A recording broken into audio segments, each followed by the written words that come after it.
Hello, and welcome everyone for joining us today. This is a one-off bespoke special webinar that Boutique Hotel News is partnering with Cvent for to talk about the comeback of events. Are you ready? My name's Eloise. I'm the editor of Boutique Hotel News. BHN is an online B2B multimedia platform for the boutique, lifestyle and luxury hotel sectors. A quick overview of how this webinar is going to run. We're going to spend around 45 minutes in conversation with our panel today, followed by around 15 minutes at the end for any questions. So I encourage our audience to submit any questions using the Q&A function, and I will get round to these at the end. And as a gentle reminder that this webinar is being recorded, and every registrant will receive a copy of this recording within a couple of days' time. And on the topic of events, Cvent is hosting this year's Connect Europe next week in London. And the team has kindly supplied a 50% discount on tickets for all attendees of today's webinar. It's at the bottom of your screen and it's also being posted in the chat. And whilst you take note of this code, we'll play a short teaser video of what to expect at the event.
So let's meet our panel today, and I'm going to ask each to introduce themselves. I'm going to move from left to right as what's on the PowerPoint slide, which means Matthew, I'm going to start with yourself.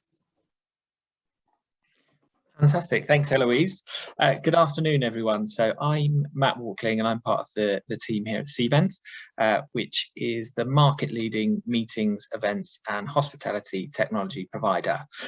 My role is working on the supplier and venue solution side of the business, and I'm a business development executive. So within my role, I predominantly work with properties to create sort of marketing partnerships and strategies to help them grow and own their overall revenues. And yeah, super excited to be here today talking to all of you lovely people. Thanks, Matt. And I'm coming to Elena next, please. Hi, so my name's Elena and I'm the event director for the Independent Hotel Show. We also have an event next week. So the Independent Hotel Show London opens 4th to 5th of October, so next Monday and Tuesday. And the show really is the kind of leading event for the boutique and luxury hotel market. So our visitors include anyone within the sort of hotel sector. And our suppliers are sort of anything you would need really within your hotel, very much kind of design-led, beds, linen, etc. But we'll also have some sort of great technology solutions there. So we sadly have missed our event last year, but really looking forward to kind of getting back in and opening the doors on Monday. Thanks, Eleanor. And I'm coming to Yvette next, please. Hi, so my name's Yvette Thirlwell and I'm the event and group sales manager of the Grand Hotel. The Grand Hotel, like its name, is the only 5-star hotel within York, so we're delighted that you invited us to join the boutique event today. And I say my role is literally managing a team, taking all the inquiries obviously through from start to finish, the event planning, the execution side of things, and we're just delighted to be on this call and to be open, as I'm sure everybody is, and to see our customers face to face. Absolutely. I think that's certainly going to be echoed in our conversation today, Yvette. Last but not least, I'd like to come over to Richard. Hi everybody. Thanks for inviting me. So I'm Richard Waddington. I'm chair and founder of the Event Marketing Association, EMA. EMA is a not-for-profit organisation which is the industry association exclusively for the corporate in-house event professional. We have about 1,400 members across the UK, and growing strong, and everyone engaging. Prior to that, prior to my life at EMA, been in the industry a long time, started in hotels, moved to the city, going corporate side, and then I set up an events agency called First Protocol, now First Agency, which is one of the sort of fastest growing agencies with offices in London, New York, LA, and Singapore. So very much know the industry inside out. Probably certainly the oldest person on this panel, but love this industry. So lots of ideas and thoughts to share. Age is but a number, Richard. Spot on. Oh, thank you all. Thank you all. And before we begin, I always like to offer some context to our conversation, really to give you all some background. And this far left story here is an example of how some businesses have pivoted to cater to demand because there's been such a backlog of events that have been postponed. And this Kent hotel temporarily delayed the launch of the hotel and instead offered its space as a wedding venue. And we are going to talk today about how teams are maximizing space. And it's also been noted in the bottom headline here on the right-hand side by BCD Meetings and Events that as larger meetings and events move into 2022, there is going to be a squeeze on hotel space availability, which will become a future pain point for event planners. However, I would argue that this opens up the opportunity for more hybrid and more virtual event options. Now, on the next slide, we think we need to talk about the supply chain. And I mean, here in the UK, there is a national story where a lack of lorry drivers is causing the nation to freak out about petrol supply. But linen is also a major problem for accommodation providers at the moment. But over in the US, there's such a huge demand for weddings that there's a flower shortage. And the Wedding Report is forecasting 1.93 million weddings by the end of this year and 2.47 million weddings for 2022. On a separate note, something that we'll also be touching on today is the growing interest in green and sustainable events. And this middle story here highlights how some online courses are now being launched to equip and guide planners in the delivery of these types of events. And finally, on the last slide, these two left-hand stories is really just to highlight how some companies, both large and small, are transitioning to hybrid events. And it's something that I've seen many businesses introduce over the last year or so, and something I expect is going to continue as businesses look to extend their reach and connect with a much larger audience. So I hope this all gives you some food for thought. So let's talk about the comeback of events. And Yvette, I'd like to start with a question to yourself, please. I know we talked last week or so about how you've been dealing and managing with the influx and surge of events at the moment. So can you give us an overview of the demand at the Grand Hotel York and where this demand is coming from? Yeah, absolutely. And as I don't think, I'll be saying anything that nobody else is going to nod along to either, but hallelujah, obviously, thank goodness we're all open. But yes, it's absolutely gone really, really busy with regards to the level of inquiries that are coming through. Now, as I mentioned to you previously, a lot of that is because obviously our events that cancelled, in the COVID pandemic, obviously they have now chosen to reschedule, which is great. So it's getting those pieces of business on the books, so our existing clients. And then what we're seeing now is an actual surge of clients that are actually deciding do you know what, it's time. We feel like it's safe, you know, in the same way that people are going back into the offices. They want people to actually come and understanding the benefits of actually face-to-face interaction, not just only from a corporate point of view, but also from a networking point of view, from the social side of things. So for example, just in the last 2 weeks in this hotel, we picked up £26,000 worth of revenue just in September and October in the last 2 weeks, because the nature of the business is also, everybody's still a little, you know, so our business on the books may not be as active for Q1, but certainly for the rest of this year. Those that have changed, rescheduled their dates, their business is on the books, which is wonderful, and we're getting those clients back in, but other clients are now coming in as well. Certainly from a forecasting point of view and an execution point of view, they're wanting to really, you know, we're very fortunate at the Grand Hotel. It's a beautiful property. Obviously we're in York, so it's a great staycation city as well. So they're not only having the event, but they're making it more the social side of things as well. So for example, we've got a booking in today. They're utilising our cookery school. They're going out to, ironically, the cinema this evening. We've arranged for them to go to the cinema. And they've got like a chocolate tasting, and then they go to Betty's tomorrow. So it's not just, yes, they are here for the corporate side of the meeting, but they really want to, out the words of one of the organisers that I had last week, she goes, we just want to thank them for the most amazing year that we've all ever gone through. And we really want to look after them and treat them a little bit. So it's kind of like getting a mixture with, yes, they're here for business, but the social side of things as well. So what you do find, certainly from an operational point of view and a forecasting point of view, is the event becomes bigger and bigger and bigger as people feel more and more confident.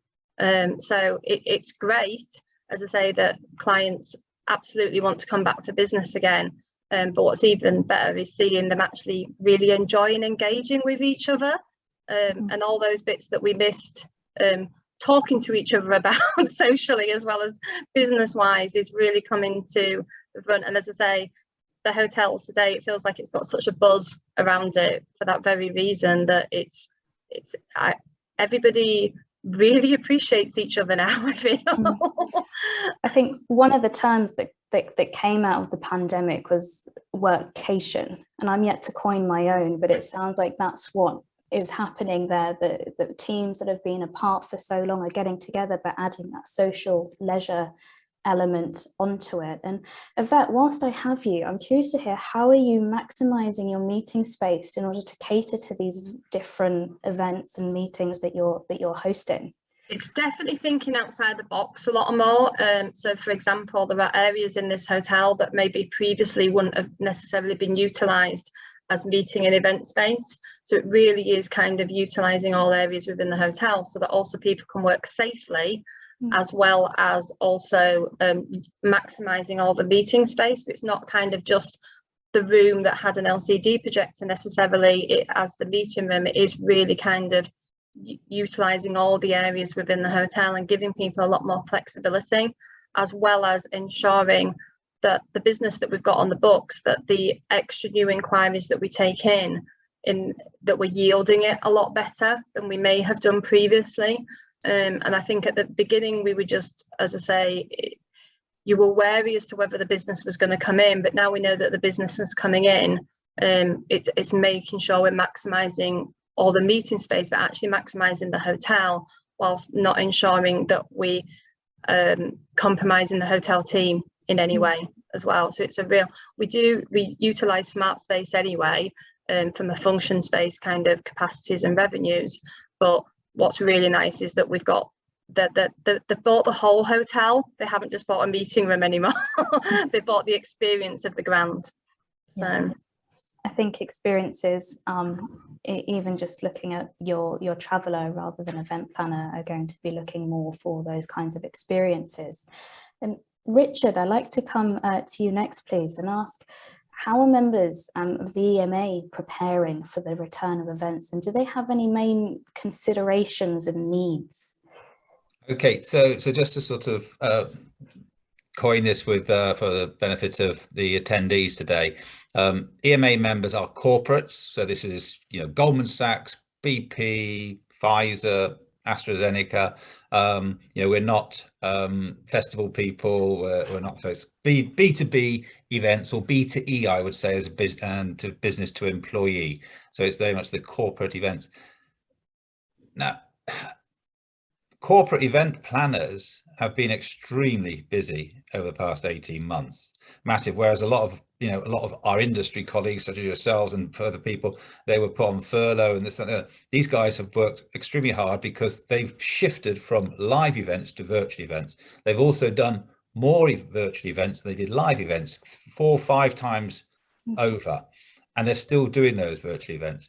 They're now having another layer of the cake being added back in, sort of talking about going back to live, planning back to live, all the restrictions and everything else around that, the protocols, which they're also finding a lot heavier than stuff was before. So there's more planning required for that. And also within this group, when we talk, I'll talk general, but we have early adopters that the people that are coming to you now say, yes, we want to do the event now. They're probably a smaller business or a techie business or a local business, local firm, than the big businesses, which will be the slower adopters. So when we talk, I've averaged that, and I'll talk to you about the mean, the average on the general view, but there are definitely the outliers at both ends of that. But yeah, there's keenness to return to live, especially from the event planning point of view. There's a lot of work to be done. People are starting to book things now.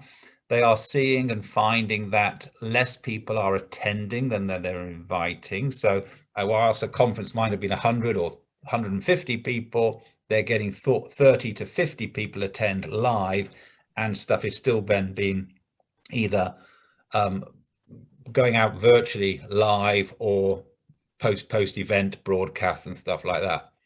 The businesses themselves have seen massive uptake of engagement through virtual engagement. They've you know, where they might have had 300 400 people attend a live conference, a big conference, they've had up to 6,000 people and more on the virtual conference, because people can dial in from around the world. They can visit it for a couple of sessions. They haven't had to travel, you know.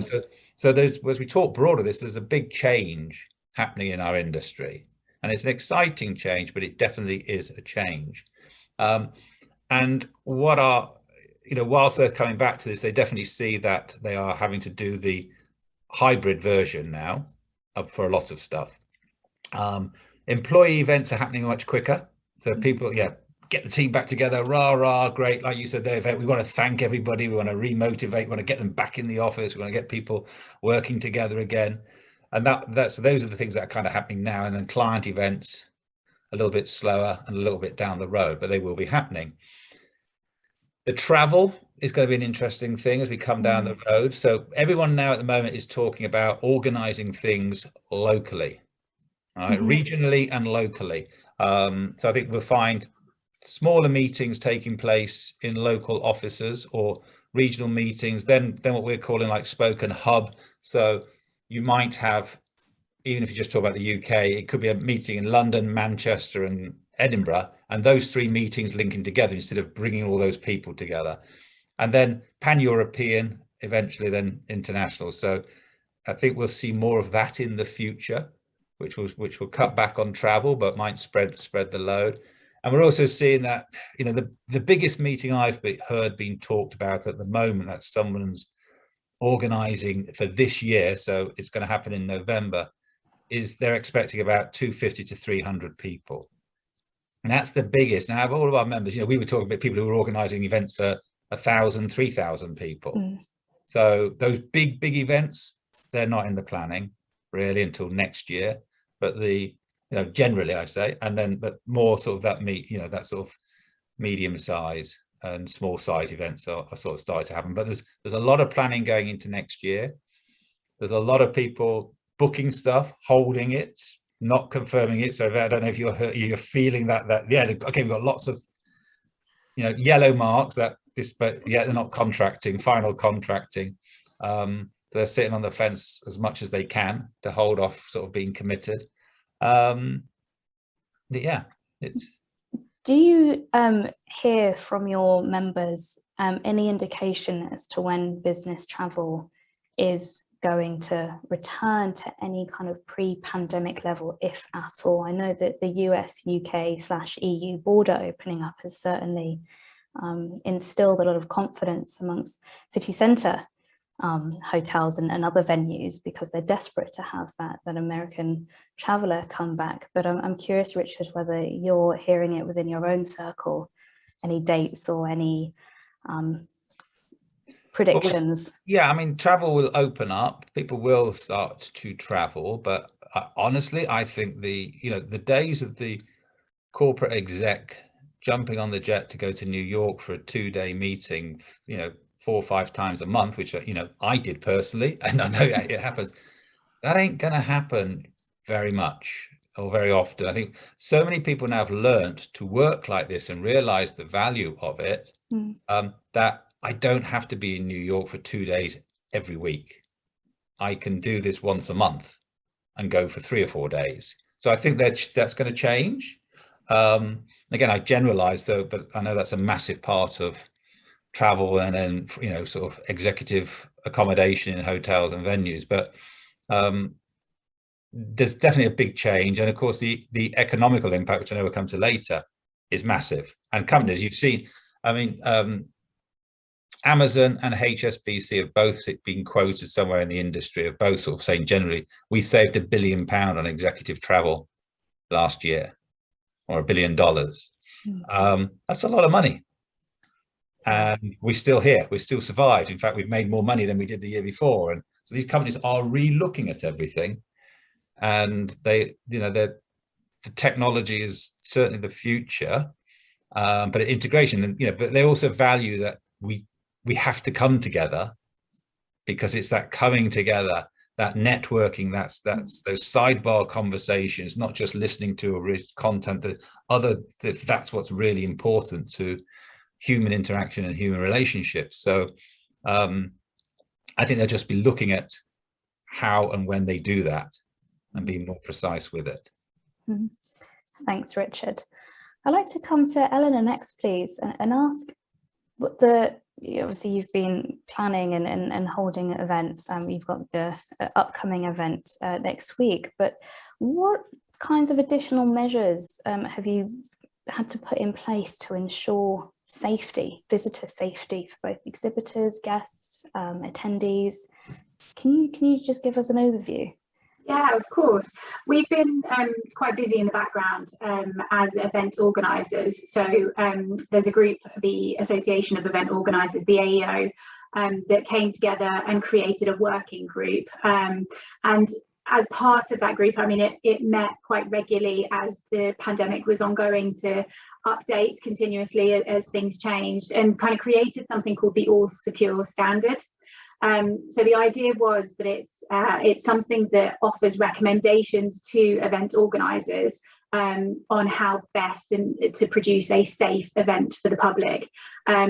And again, we wanted something that was across the entire industry, so there was some continuity between event organisers, that everybody sort of signed up to this one secure standard. So, like I say, it's an advice, but it's an advice and guideline that we're really following quite closely. I would say that actually, as a result of that, I think event organisers in general have come together a bit more and collaborated, which has been really, really nice to see from our industry's perspective. Practically what that has meant, so for anyone to sort of attend one of our events at the moment, it's proof of vaccination or lateral flow test or immunity. And we just feel that really ensures a more secure environment as people coming into our shows. We're talking of thousands of people in an exhibition site, so we needed something that was quite secure. And we held an event a month ago, and actually that was some of the resounding feedback. Was it was nice to come into a venue knowing that it was quite a secure place, and everybody felt instantly more relaxed and therefore able to network better. Again, more practical points of view, this year we've allowed for wider aisles, more hand sanitizers, allowed more people to get in, encouraged more people to print off badges in advance, so there's less touch points on site. Masks have been optional, and we've often said to our exhibitors, or our suppliers on their stands, have a mask to hand. If a visitor's coming up to you wearing a mask, you may want to replicate that behaviour, and just be openly more considerate to how people are feeling. So I guess those are the key things really that we found, and it, like I say, it did lead to a more relaxed environment in our previous event that we're hoping to again have that feel in the Independent Hotel Show next week. Richard? Yeah, Ellen, just to add to that, one of the things that we've been discussing, so we've got a back to live EMA committee, and so you talked about there, people collaborating. We've got these corporates at last for once collaborating and talking to each other about sharing best practice and guidelines and just giving everybody some ideas and thoughts of what they can do. But one of the big things that have come out, and it might be new to you, but a very simple thing about a color code for how you want to behave in an event. And we talk about lanyards or sticky badges. It's a green, yellow, red, but I'm a red, so I'm here, but I want to elbow. I don't want to be hugging. I don't want to be shaking hands. I'm a yellow, so I'm up to shaking hands and everything else. I'm a green, hug me. that sort of thing. It's especially when but I went to an awards the other night, and there was none of that, and I'd gone with the intention thinking, okay, I'll be sensible. I'm not the youngest person. I've got an elderly mother, and last thing I want to do is come back here and pass anything on. But the minute you walk in, you're seeing your industry colleagues from around the world and everything else. It's, hey, how are you? Hugs, and I say, okay, right, we're into hugging. But just a simple little idea like that. Yeah. Taking from I think that's a speed dating or a dating when you meet with the red, yellow and green. But Elena, are you finding that these measures are actually reassuring visitors and helping to drive that confidence to attend, especially those in-person meetings? Definitely. I mean, I would say our registration for next week's event and equally our registration for the event last month was untouched.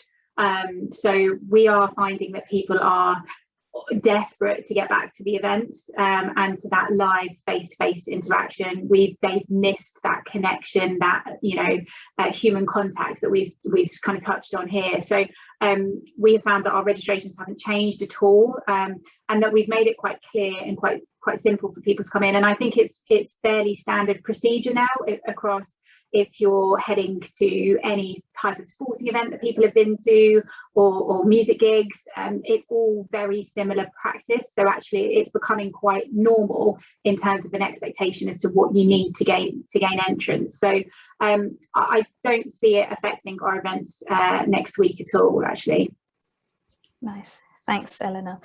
And Matthew, I'd like to come to you next, please, and ask, what kinds of changes are you seeing in sourcing behaviour since restrictions have lifted? We've heard that there's clearly that demand out there. So what are you seeing from your perspective?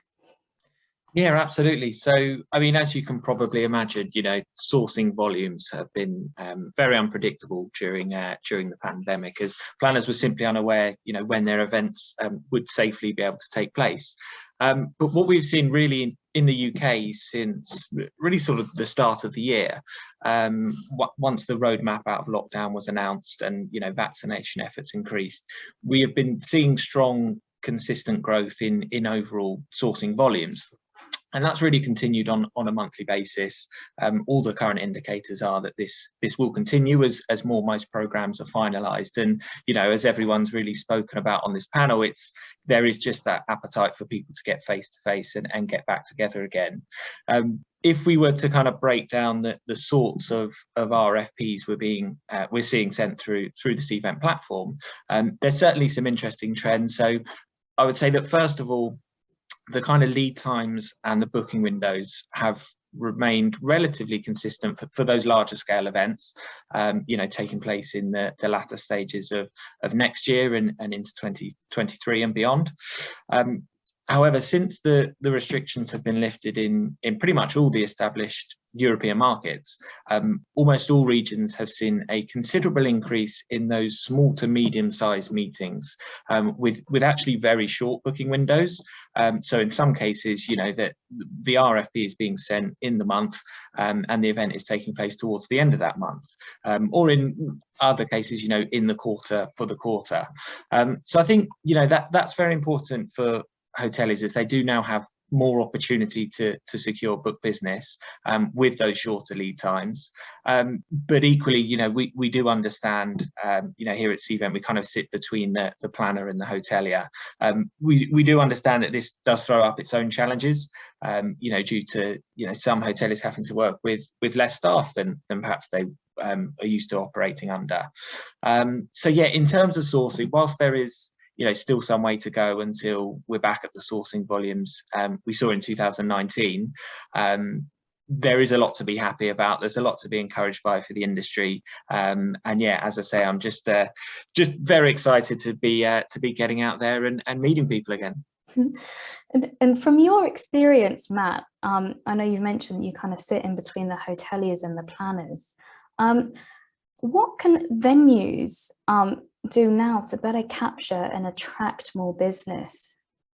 Yeah, it's a good point. So, I mean, first of all, obviously we have the Cvent supplier network, which is this kind of hub for venues and hotels to promote their space to planners, and it's a global platform.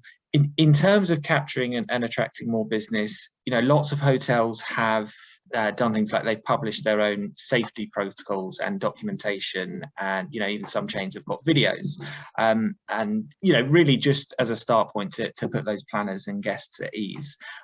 There's a lot of free tools and trainings to hoteliers to kind of make the most of their profiles on the Cvent supplier network. So that's definitely something worth exploring.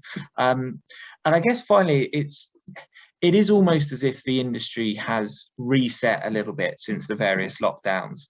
There's been lots of staffing changes within planner and property organisations, and as a result there is lots of new relationships that need to be formed. So I do think there is a real opportunity for venues who are kind of proactively marketing in the current climate, or are at least you know, considering marketing partnerships and strategies to really kind of make a healthy impact on book business for 2022 and beyond. I've seen a few examples where venues have partnered, be it within a city or even across the country, and they've hosted similar events, or even two alternative events where you would visit one and then you would switch over. So looking at those partnerships, and I guess looking at who's around, who's in that supplier network would be very beneficial. Yeah, absolutely. Thanks, Matt. And Yvette, I'd like to pick you up on what Matt was just talking about around shorter lead times. I know that this is something that we spoke about, and I'd like to ask how is the team managing these short lead times and meeting those last minute changes, and can you talk about the knock-on effects that this might be having? Yeah, as Matthew I kind of alluded to, and Richard as well, in terms of people's leading times for the numbers of the inquiries, it is shorter. You know, for the larger bookings, they're still taking, rightly so, there's still a little bit, should I confirm, should I not?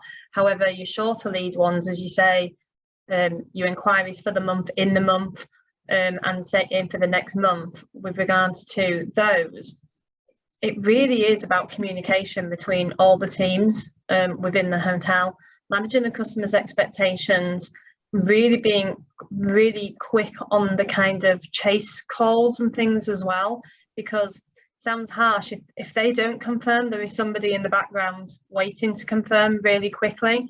But the biggest learning I think we've gained as a hotel is about explaining to our operational team that, you know, this isn't holding back on pieces of business. This is genuine new inquiries that keep coming through, but supporting them with it. So certainly, you know, if anything that's come out of this is a greater, you know, as Matthew alluded to, and it's not a secret, the industry has been hit from a recruitment perspective over the past year. So it's about us being one team. So it's not a sales team, it's not an operational team. So if we've made a decision to take a piece of business that we know is going to have a knock-on effect on how that event's going to be received, because we want the event to run well, then it's still our responsibility to ensure that the whole event goes correctly. So I do, you know, that it's not even an expectation, it's a norm now that the team will go down and help, you know, at the hotspot areas, be it a lunch break, be it a conference break, those type of things. And actually, I think in reality, it actually helps the communication with the customer, because guess what, now they're seeing the person behind the inquiry a lot more than they maybe did previously. It's certainly helping that communication within the hotel, because I think, again, we're all in it together.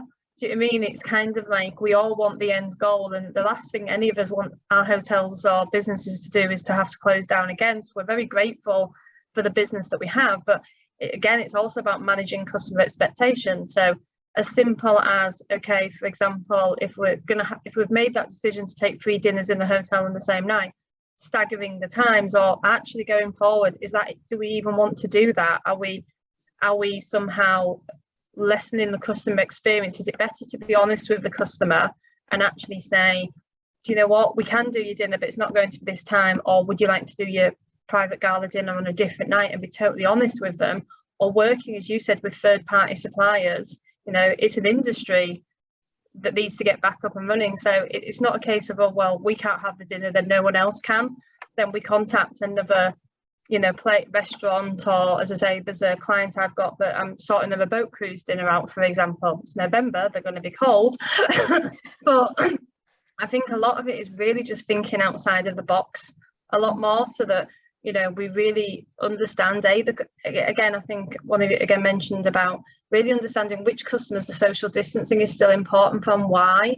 I think I mentioned to Elise, we had an event recently where they were all very young attendees. So as soon as you understand that side of thing and realise that actually a lot of them haven't even had their first vaccination yet, you can understand. It's about seeking to understand the customer's expectations, but it's also for us seeking to understand the hotel operations challenges as well, and supporting them with it, really. Mm-hmm. Thanks, Yvette. Eleanor, I'd like to ask whether you are finding that event sponsors' needs have also changed, and if so, in what ways has this changed? It's quite a nice segue from what Yvette was just saying. We're having to do a lot of thinking outside the box as well for the event spaces. I think people are wanting more kind of tangible measures for their sponsorship. So even if it's as simple as, putting a code on the back of a packet that's handed out at the entrance, it just means that they can kind of in turn go back and realise what that return on investment was. I think, we still have some clients that really like, the sticking of a logo on a banner, or, logo placements everywhere, which is completely fine. But what we try to do is just go the extra mile and just create that experience. And again, we're talking about events, which are experiences. So, whether that's actually we're talking about a crockery company, whether it's working with our chef competition that we have at one of our shows, and the plates that the chefs use are all related back to the crockery sponsor, so that it's actual live interaction with your product, and getting them into hands of buyers. And how can we do that in a more relaxed, not sort of heavy sales way, but actually in a more functional, practical way, so they can see the use of a product. So we're definitely, as an events company, we have always challenged ourselves in making sure that things are more of an experience than anything else. I think everyone just benefits more when it is that. You just engage more from it. I think we've had a great example recently of thinking outside the box. We launched the Independent Hotel Show in Amsterdam in 2019, and sadly haven't been able to run it since because of the pandemic. So our next edition will be 2022. Now, we wanted to keep engagement within the community and try and build on the work that we've done in the first year, so that it didn't all sort of peter out. So we actually created a boat tour along the canals of Amsterdam, taking hoteliers on 3 different canal boats and visiting different hotels along the route. And it ended in an awards ceremony. And again, we had a sponsor per boat that could then engage in quite a natural, relaxed environment. And they've come out of it with some great leads, some great contacts that was well worth the investment. And it was something a bit different and a bit fun, and I think it's really worked. So we're really trying to kind of push the boundaries on what we do, and making sure that we're at the forefront of always experience and thinking. I think the other thing just to touch on is that we pivoted during the pandemic to slightly more digital focus as well, as did a lot of people, but actually looking to continue that post-pandemic as well. So we've launched Connect platforms that are available year-round as content, as webinars, and also supplier hubs. So you can kind of go in, connect with a supplier, actually schedule meetings any time during the year. So again, we're just looking at how sponsors can engage, or partners can engage with people on a year-round basis, and not just for the couple of days at an event, say. And Matt, I'd like to come to you next, please, on that engagement piece, and ask, how can technology improve or help to improve that engagement between planners and hoteliers, or planners and organisers, and whatever venue that they are in? Sure, yeah. So obviously, it goes without saying that technology has always played, such an integral part in the modern world. And I think what has become increasingly vital during this pandemic is, companies and people have had to adapt to working from home, for example. Almost all businesses will have had to utilize video conferencing software, just like we are today, just to, ensure that their workforce remains connected. This is also true of, the hotel industry, who have had to adapt and find new ways of showcasing their venues and spaces to planners who have found it more difficult to, conduct site visits and have meetings with the on-site team there. So I guess, yeah, in terms of, utilising technology, a number of properties and venues, as I touched on earlier, have uploaded safety information to all their profiles on our platforms. But yeah, as people are adapting to this new normal, the new technologies and software they're taking on are really to help them allocate time appropriately and effectively. We have been seeing a much more collaborative approach develop online, using tools that can showcase venue setup, tools that can help make last minute changes to events that I know we touched on earlier, without necessarily having the need to go backwards and forwards over emails, which could take 2 or 3 days, and before you know it, the event's there. So I mean, yeah, just from a Cvent point of view, this has really been clear in the adoption of Cvent event diagramming, which is a tool that allows the venue and the planner to essentially have access to the same piece of software and its real-time updates, which I think has been really beneficial. So yeah, it'll be interesting to see how this evolves over the coming months. But yeah, there's certainly been a shift in kind of the use of technology to ease those conversations and make them quicker and more effective. Just as a personal example, I moved from the South Coast to Oxford, having viewed everything virtually. And I mean, it was a very basic FaceTime, but there was no 3D diagramming. But that is just one example to show how technology is helping someone get from A to B without actually having to move. And Matt, I'd like to stay with you for a question around hybrid events. We touched on it earlier. That I gave a few examples in my context slides of how some hotels are incorporating hybrid event programs. But what can hoteliers do to ensure they are ready for hybrid events? Yeah, it's a great point. And, first of all, I think that the key thing here is that hybrid events, they're going to be here to stay. We touched on it earlier, and just sort of gazing back to last year, we have our big trade show in Vegas in the US, Cvent Connect, which we hosted we hosted virtually and then hybrid this year. And I think it was Richard who was touching on the fact earlier that, once you have all of your stakeholders involved with the event, and you've gone from, 3,000-4,000 people in person to maybe 1,000 in person, but 40,000 are now enjoying this content online. It's adding value to that the whole ethos around the event. And I think for that reason, hybrid certainly isn't going anywhere. I was down in London a few weeks back when Cvent were hosting a hybrid event about hybrid events. There are difficulties and challenges when it comes to this. I think there's definitely some learnings to be had before the entire industry is really sort of well versed in all aspects of this. Ultimately, more companies need venues that are readily available to pivot to these hybrid events, obviously meaning they can, run it on site and virtually simultaneously, which isn't easy. I would say, the most useful thing for us when we were hosting this event was that the hotel had really thought about all of the solutions and all of the possible issues before we became aware of them or ran into them. So, you know, for example, they had great internet bandwidth, which provided, you know, reliable connection, which is obviously vital when streaming parts of that. They had a highly skilled in-house AV team who were incredibly helpful when, you know, on standby really throughout, from sort of conception all the way through to execution of the event. And yeah, they provided us with access to all of the facilities and all the support that we needed to deliver the event that we had planned. I think the key thing really from a hotel perspective is to kind of ensure that you're almost preempting the issues or planner concerns at that point of sourcing. It seems obvious to say, but, you know, planners will invariably be booking business with a venue that is, you know, more proactive in their responses and, you know, is being able to kind of easily demonstrate their ability to deal with any concerns they may have before they even have them, if that makes sense. Mm-hmm. Absolutely. Wise piece of advice there, Matt. Thank you.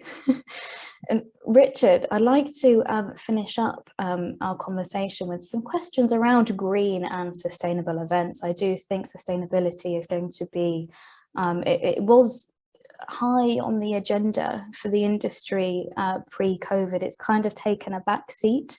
However, I do think that as we enter this recovery, it's starting to creep back up again, and if anything, it's probably one of the biggest challenges we are yet to overcome. So Richard, are you finding that there's greater interest in green and sustainable events, and if so, who's in that driving seat?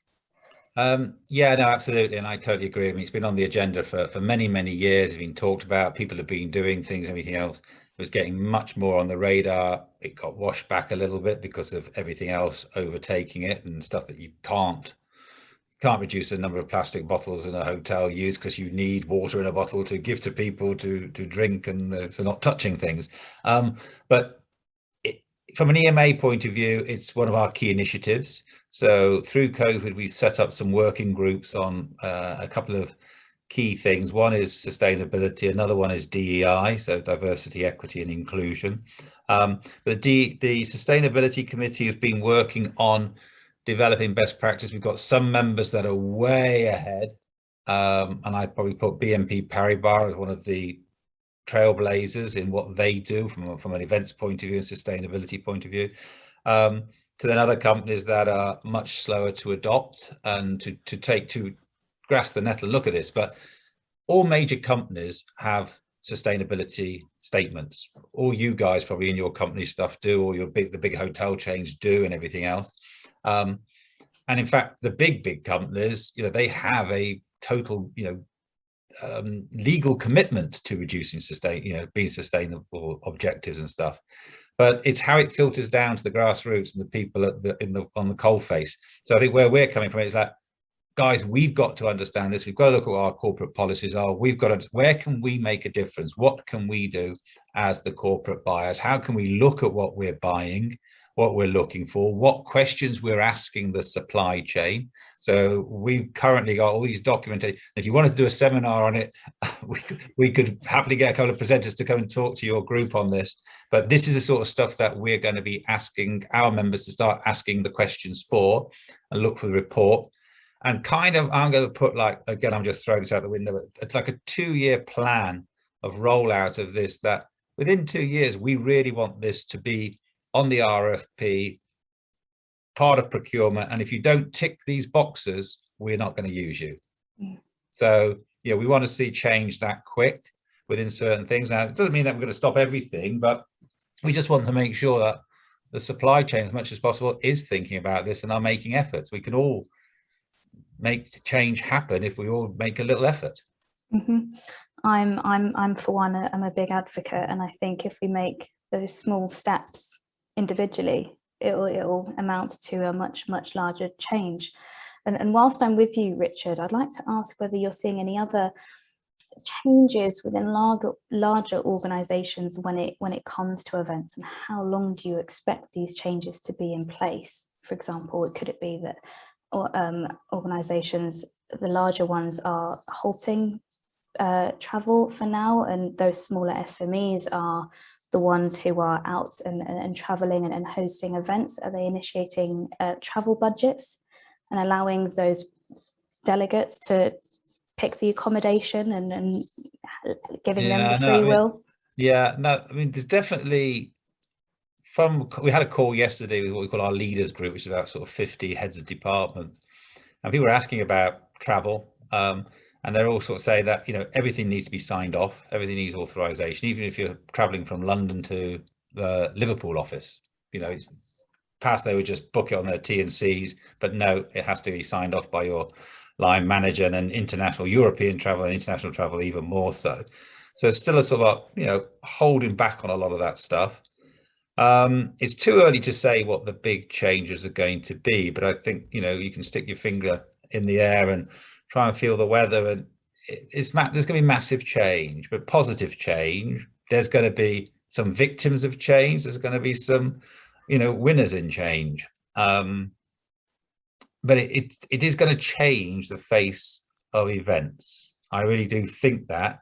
It might be a little bit, but, you know, 8 degrees here or 8 degrees there is, you know, what is it? You leave Dover 2 degrees out going to Calais, you'll miss Calais by, I think it's 4.5 miles or something. So, you know, change is happening, and it, you know, it will affect the industry positively and negatively.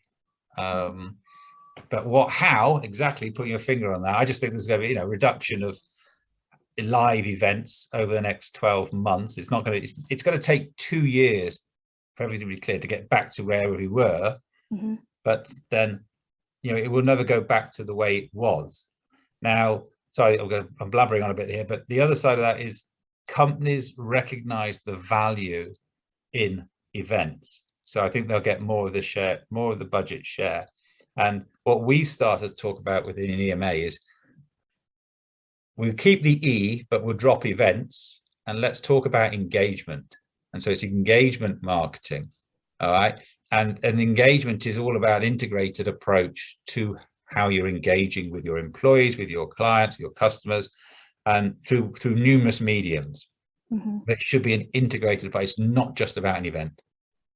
That happens. It's an ongoing relationship. That's reviewing, and whether that's through, you know, social, online, podcasts, webinars, live events, that should all be an integrated approach and not sit in separate silos, as it has done in many organizations over the years. Totally agree. Thanks, Richard, and what a great note to end on. Thank you all for sharing your insights today. I just have a few slides to run you through before we close off. I'd like to highlight the next webinar that's taking place in the Trailblazer series. It's happening on Monday, October the 18th. It's called The Loyalty Dilemma, Flexible Bookings versus Subscription, and the link to register has been posted in the chat. I would love to see you all there.